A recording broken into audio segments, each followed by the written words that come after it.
Assalamu alaikum. My name is Taimur Khalid and you are watching Taimur Khalid YouTube channel. Now this is our fourth lecture of depreciation. In this lecture we will discuss the complete numerical question. I have taken this question from this book Principles of Accounting written by Muhammad Arif and Suhail Afzal Saab, and the page number of this question is 250. Question start करते हैं. Question start करने से पहले हम ज़रा पढ़ लेते हैं क्वेश्चन की. क्वेश्चन नंबर 1 है हमारे पास. A firm purchase a building costing ₹900,000 and it is decided to provide depreciation at 5% per annum on fixed instalment method. हमने आज जो डिस्कस करना method that is fixed instalment method, जिसको हम स्ट्रेट लाइन मेथड भी कहते हैं, या इसके अलावा हम इसको कॉन्टीन्यूस मेथड भी कहते हैं, या इसको हम ओरिजिनल कॉस्ट मेथड भी कहते हैं. हमने इस मेथड के बारे में ये डिस्कस किया था कि जो फिक्स्ड इंस्टॉलमेंट मेथड है उसमें हमेशा अगर हमें डेप्रिसिएशन का रेट गिवन हो, तो वो रेट हमेशा कॉस्ट प्राइस पर चार्ज होगा. वो हमेशा कॉस्ट प्राइस पर चार्ज होगा और हर साल according to this method, according to straight line method, जो डेप्रिसिएशन एक्सपेंस होगा वो सेम रहेगा. ठीक है. और इसके बाद हमने ये बात की थी कि अगर ईयर आपको ना गिवन हो कि यानी किस ईयर में या किस डेट को आपने या किस मंथ को आपने मशीन परचेज़ की, तो हम अज्यूम करेंगे कि हम for the whole year depreciation को चार्ज करेंगे. ठीक है. तो इस क्वेश्चन में आपको हमें कोई डेट नहीं गिवन, हमें कोई ईयर नहीं गिवन, तो हम अज्यूम करेंगे कि हम जो बिल्डिंग है इसको डेप्रिसिएट करेंगे फॉर द होल ईयर, यानी पूरा साल डेप्रिसिएट करेंगे. लेकिन अगर यहाँ मेंशन होता कि अगर हमने 1 जुलाई को मशीन बिल्डिंग परचेज़ की, या हमने 1 सितंबर को परचेज़ की, या 1 अप्रैल को परचेज़ की, तो फिर जितने मंथ्स यूज़ होती बिल्डिंग इस यानी करंट ईयर में, तो हम उसको उतने मंथ्स के साथ डेप्रिसिएट करते हैं. ठीक है.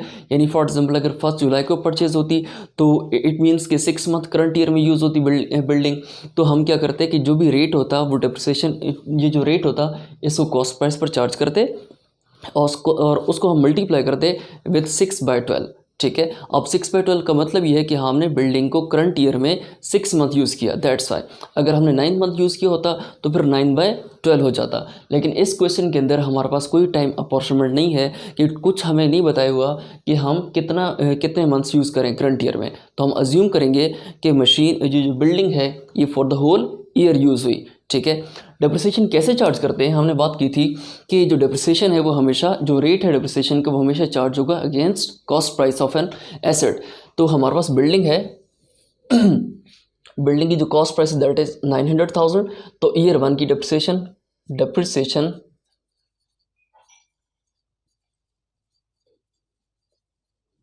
Expense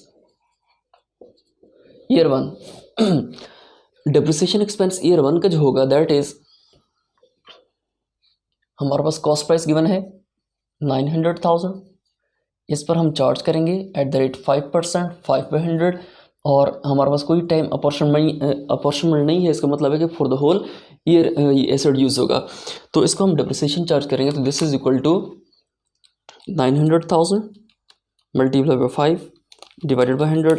this is equal to 45,000 rupees per annum. ठीक है. तो ये ईयर में क्या होगा हमारे पास, पर एनम, यानी पर ईयर हो गई.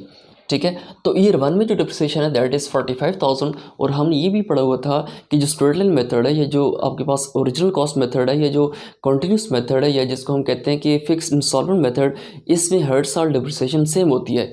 तो अगर ईयर 1 की डेप्रिसिएशन 45,000 है, तो ईयर 2, ईयर 3, ईयर 4, ईयर 5, तमाम ईयर्स की जो कमिंग ईयर्स हैं उनमें डेप्रिसिएशन क्या रहेगी, सेम रहेगी, दैट इज़ 45,000. ठीक है. तो अब अगर ईयर 1 की 45,000 है, तो इसी तरह similarly year 2, year 3, year 4, year 5 के हम लोग कैलकुलेट करेंगे, और तमाम ईयर्स की जो डेप्रिसिएशन है वो सेम रहेगी, दैट इज़ 45,000 पर एनम.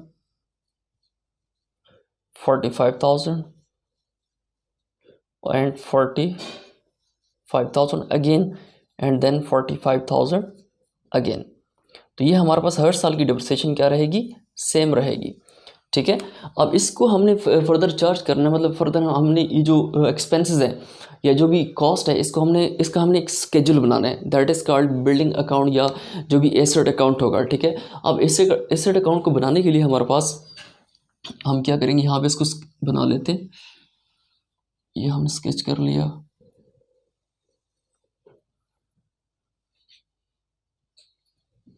हमारे पास इसमें डिफरेंट कॉलम्स बनते हैं। डेट का कॉलम होता है, पर्टिकुलर्स का कॉलम होता है, इसके बाद रुपीस का कॉलम होगा। और हमें कैसे अमाउंट शिफ्ट करनी है, कैसे अमाउंट पोस्ट करनी है, वो भी हम इसमें सीख लेते हैं। हम ये सीखेंगे थ्रू जर्नल एंट्रीज। ये बन गया स्केड्यूल, एक फॉर्मेट बन गया कि कैसे बिल्डिंग अकाउंट बनेगा। Building account. अब यहाँ पर डेट, ये पर्टिकुलर्स, यहाँ पर रुपीस, यहाँ पर दोबारा डेट, यहाँ पर्टिकुलर्स और यहाँ पर रुपीस। ठीक हो गया। अब हमने देखा कि हमारा जो एसेट है वो डिप्रिसिएट हो रहा है, और हमने ये सीखा कि डिप्रिसिएशन की वजह से कि जो एसेट है उसकी वैल्यू डिक्रीज होती है।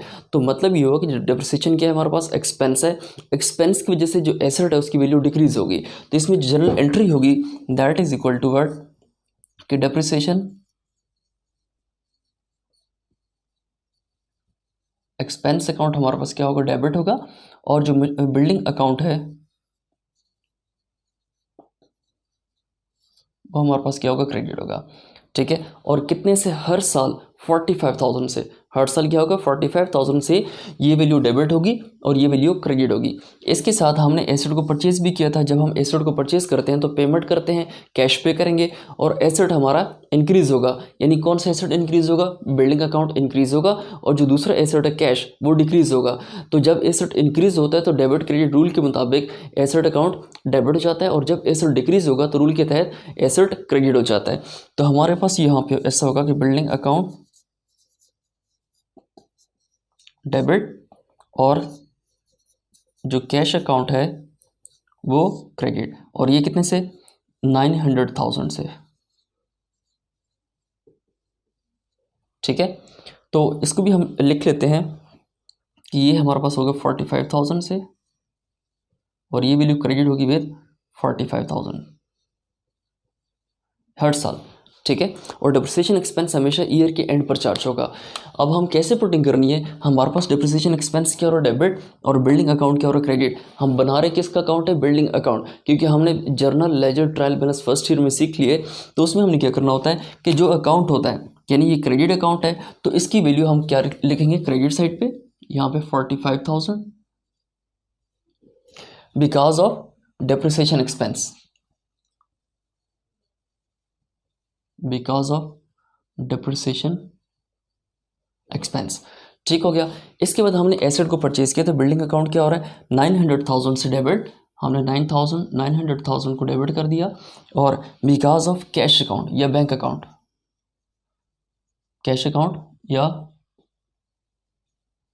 बैंक अकाउंट, अगर आपने चेक के थ्रू पेमेंट की तो फिर बैंक अकाउंट आएगा, अगर आपने कैश पे किया तो फिर कैश अकाउंट आएगा। बिकॉज जब भी हम कोई पेमेंट करते हैं थ्रू चेक, तो हमेशा हमेशा बैंक अकाउंट क्रेडिट हो जाता है। ठीक है।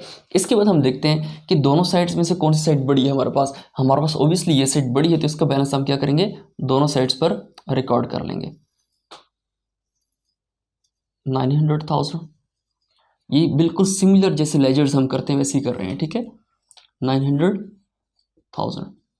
अब डिफरेंस क्या है, अब ये साइड टोटल करें तो 900,000 बनती है, लेकिन इसमें हमने कोई ना कोई वैल्यू ऐड करनी ताकि ऐड होकर इसके अंदर ये क्या बन जाए, 900,000 बन जाए। ठीक है। तो 45,000 में क्या वैल्यू ऐड करेंगे,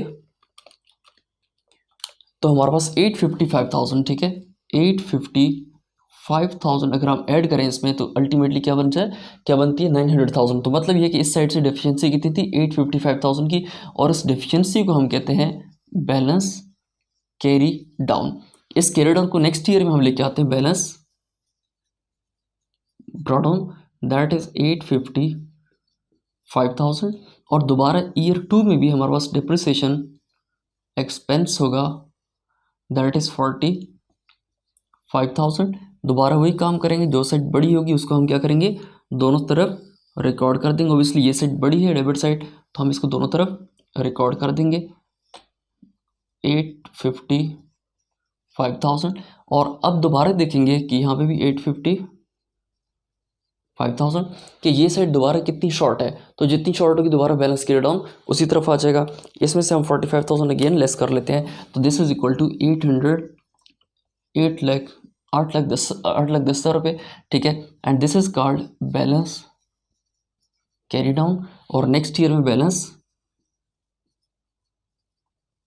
broad on, this is equal to 8-10,000। और दोबारा नेक्स्ट ईयर में यही होगा कि डिप्रिसिएशन एक्सपेंस हमें चार्ज करना होगा 45,000 का, और 8-10,000, क्योंकि दोनों साइड्स पे इसलिए आएगा बिकॉज ये साइड हमारे पास बड़ी है, इसलिए हम दोनों तरफ इसको रिकॉर्ड कर लेंगे, ठीक है। तो 8,10,000 दोबारा यहाँ पर आ जाएगा, और 8,10,000 दोबारा यहाँ पर आ जाएगा। अब दोबारा देखें डिफरेंस, तो जो भी डिफरेंस आएगा that is again balance carry down, तो this is equal to 765,000, this is balance carry down. अच्छा, ये जो बैलेंस कैरी डाउन है इसका मतलब ये है कि एसेट की at the end of first year ये वैल्यू है, और this is called carrying value, this is called carrying value of an asset. तो एसेट की ईयर एंड पर ये वैल्यू थी, ईयर 2 के एंड पर एसेट की ये वैल्यू थी, ईयर 3 के एंड पर एसेट की ये वैल्यू थी, ठीक है। इसको हम दोबारा नेक्स्ट लेके जाएंगे, बैलेंस ब्रॉड ऑन, और हमारे पास जो बैलेंस कैरी डाउन है दिस इज क्लोजिंग वैल्यू, और बैलेंस ब्रॉड ऑन जो होता है दिस इज ओपनिंग वैल्यू। कि मतलब ये है कि ईयर 1 के एंड पर एसेट की वैल्यू 8,55,000 थी, और ईयर 2 के स्टार्ट में एसेट की वैल्यू थी 8,55,000, ठीक है। इसके अलावा अब फोर्थ ईयर के स्टार्ट में जो एसेट की वैल्यू आएगी दैट इज 765,000, तो 765,000 दोबारा हमारे पास क्या है, डिप्रिसिएशन एक्सपेंस सेम रहेगा,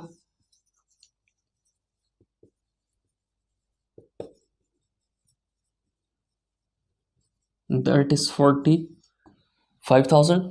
और दोबारा हम वही काम करेंगे, दोनों साइड्स को देखेंगे कौन सी साइड बड़ी है, और जो साइड हमारे पास बड़ी है हम उसको बैलेंस दोनों तरफ रिकॉर्ड कर देंगे। तो 765,000 वैल्यू जो है ये हमारे पास बड़ी है, दोबारा यहाँ पर भी रिकॉर्ड कर देंगे और उस तरफ भी रिकॉर्ड कर देंगे, ठीक है।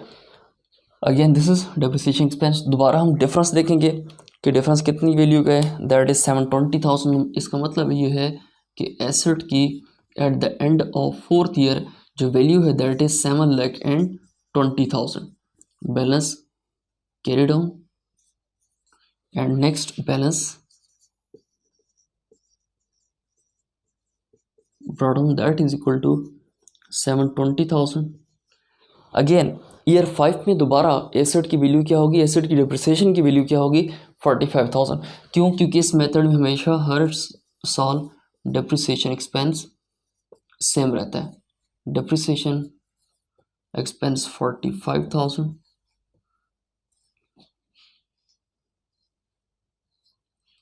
दोबारा हम देखेंगे कौन सी साइड बड़ी, ओबियसली हमारे पास डेबिट साइड अगेन ज़्यादा है, तो 7,20,000 इस तरफ, और 7,20,000 इस तरफ। अब दोबारा हम डिफरेंस देखेंगे कि 45,000 लेस करेंगे तो 675,000, this is called balance carry down COD। और नेक्स्ट ईयर ईयर 6 के स्टार्ट में बैलेंस ब्रॉड ऑन 675,000। अब ये जो वैल्यू है 675,000, this is opening value of sixth year. मतलब ये है कि छठे साल के स्टार्ट में जो एसेट की वैल्यू दैट इज 675,000, और फिफ्थ ईयर के एंड पर जो एसेट की वैल्यू है बुक्स ऑफ अकाउंट्स के अंदर यानी बैलेंस शीट के अंदर दैट इज 675,000, ठीक है। तो ये हमारा पास बन गया बिल्डिंग अकाउंट। तो अल्टीमेटली ईयर्स कैसे डेट में कैसे पुटिंग करने हमारे पास कोई स्पेसिफिक डेट तो गिवन नहीं है, लाइक 1 जनवरी 2020 XY जो भी है, मतलब कोई भी ईयर है वो स्पेसिफाई यहाँ पे नहीं है। तो हम यहाँ पे सिंपल करेंगे ईयर 1, ठीक है, और एंड ऑफ ईयर 1 यहाँ पे मतलब ये ईयर 1 ही, ठीक है। और ये एट द एंड ऑफ, ये क्या होता है, डिप्रिसिएशन एक्सपेंस हमेशा eight the end of the year होता है, ठीक है। यहाँ पे ईयर 2, ये भी ईयर 2, ये ईयर 2 का स्टार्ट है, ये ईयर 2 का एंड है, ये ईयर 1 का स्टार्ट है, ये ईयर 1 का एंड है, ये ईयर 3 का स्टार्ट है, और ये ईयर 3 का एंड है, ये ईयर 4 का स्टार्ट है, और ये ईयर 4 का एंड है, और ये ईयर 5 का स्टार्ट है, और ये ईयर 5 का एंड है। ठीक है, तो मतलब ये जो साइड है ये ओपनिंग साइड्स आ रही हैं और ये सारी की सारी क्लोजिंग बैलेंसेस आ रहे हैं। ठीक है, इसके बाद हमारे पास ये ईयर 6 का स्टार्ट है। ठीक है, तो ये हमारे पास क्वेश्चन था, इंतहाई सिंपल सा क्वेश्चन था हमारे पास अभी, कि इसमें कोई हमारे पास नहीं था कि टाइम अपॉर्चुनमेंट की एसेट आप ड्यूरिंग द ईयर परचेज करें, या कोई ऐसी बात नहीं थी। ठीक है, तो सिंपल सा क्वेश्चन था कि एसेट की बिल्डिंग की कॉस्ट गिवन थी और हमें रेट गिवन था, और हमें 5 ईयर्स के लिए क्या करना था, कैलकुलेट करना था, बिल्डिंग अकाउंट प्रिपेयर करना था। तो हमने बिल्डिंग अकाउंट प्रिपेयर कर लिया, डिप्रिसिएशन एक्सपेंस सिंपल वे से हमने कैलकुलेट कर लिया। ठीक है, तो ये हमारा आज का टॉपिक था।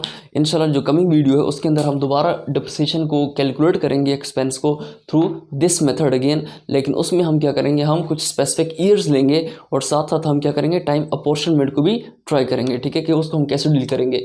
और कमिंग वीडियोज़ के अंदर हम इसी मेथड से देखेंगे कि अगर एसेट को ड्यूरिंग द ईयर हम फर्दर सेल कर देते हैं, कि एक एसेट हमने 3-4 साल यूज़ किया और 5वें या चौथे साल, 3rd या 4th ईयर किसी भी साल में हमने उसको सेल कर दिया, अब उस एसेट को सेल करने पर गेन हुआ या लॉस हुआ, वो कैसे कैलकुलेट करते हैं, और ये जो अकाउंट है इस अकाउंट के अंदर कैसे इनकॉर्पोरेट करते हैं, वो भी हम सीखेंगे। ठीक है, thank you so much for watching.